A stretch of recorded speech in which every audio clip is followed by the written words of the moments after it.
I said the moment Potiphar's wife started desiring Joseph, the Holy Ghost left Potiphar's house and went to the prison to wait. You know, they say God was with Joseph in his master's house. But the moment Potiphar's wife started disturbing him, it was obvious that his time there was up. And if he do what he was supposed to do as a believer, his next destination was prison.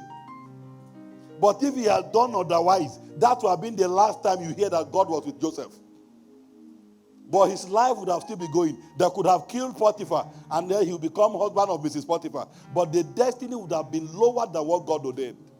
And to prove this to you, when Abraham took advice of Sarah and went into Haggai for 15 years, Abraham did not hear God again.